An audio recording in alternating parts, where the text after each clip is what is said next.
اور یہ جو دنیا کے اندر کہا جاتا ہے کہ موسیقی جو ہے روح کی غذا ہے، تو واقعہ یہ ہے کہ عام موسیقی جو دنیا میں ہو رہی ہے اور بد نصیب جو اس وقت کا دور ہے، یہ پاپ میوزک جو ہے، یہ تو سوائے انسان کے جو سفلی جذبات ہیں ان کو حرکت میں لانے کے اس کا کوئی کام نہیں۔ پرانے زمانے کی ایک موسیقی ایک ہوتی تھی جو سنجیدہ ہوتی تھی، اس میں یقیناً یہ ہے ایک بڑا فرق میں آپ کو بتاتا ہوں۔ پچھلے زمانے کی موسیقی سن کر آدمی کا یہ سر جو ہے یہ وجد میں آتا تھا، آدمی جھومتا تھا سر کے وجد کے ساتھ۔ آج کی موسیقی میں پورا انسان کا نچلا جسم جو ہے وہ دھڑکتا ہے، دھڑکتا ہے اور چلتا ہے، دوڑتا ہے۔ یہ انسان کے سفلی اور گھٹیا اور نچلے جذبات کو حرکت دلانے والی شے ہے۔ لیکن قرآن مجید کی موسیقی، زین القرآن باصواتکم من لم یتغن بالقرآن فلیس منا وتغنوہ، اس کو بڑی غنا کے ساتھ پڑھا کرو۔ اور یہاں تک کہ آپ نے ایک صحابی حضرت ابو موسیٰ اشعری رضی اللہ تعالی عنہ، ان کو اللہ نے بہت عمدہ آواز دی تھی، جیسے بعض صحابہ خوبصورت بہت تھے۔ حضرت دحیہ کلبی رضی اللہ تعالی عنہ بہت حسین انسان تھے، چنانچہ حضرت جبرائیل جب انسانی شکل میں آتے تھے تو حضرت دحیہ کی صورت اختیار کر کے آتے تھے، دحیہ کلبی۔ اسی طرح صوت جو ہے، صوتی آہنگ اور اچھی آواز، یہ اللہ تعالیٰ نے حضرت ابو موسیٰ اشعری کو عطا فرمائی تھی۔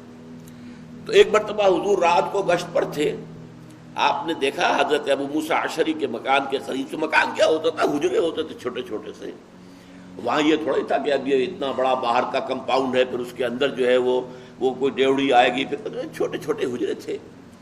تو حضور حضرت ابو موسیٰ اشعری کے حجرے کے بعد کھڑے ہو کر قرآن سنتے رہے۔ وہ قرآن پڑھ رہے تھے رات کو تہجد میں، اور جس کیفیت کے ساتھ پڑھ رہے تھے تو حضور کافی دیر تک کھڑے ہو کر سنتے رہے۔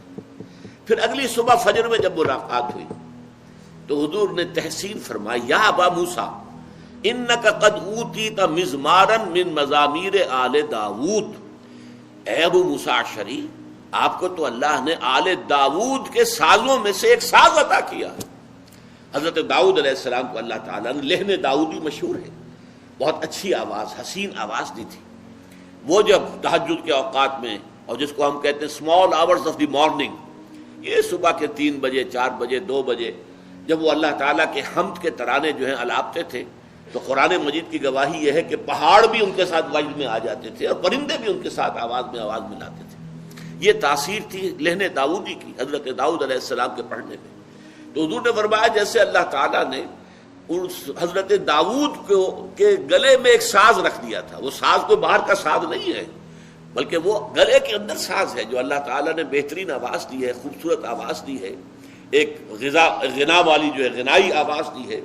تو جیسا اللہ تعالیٰ نے یہ مزمار عطا کیے تھے آل داؤد کو، اے ابو موسیٰ تمہیں بھی اللہ نے انک قد اوتیت مزمارا من مزامیر آل داؤد، آل داؤد کے سازوں میں سے ایک ساز اللہ نے عطا کر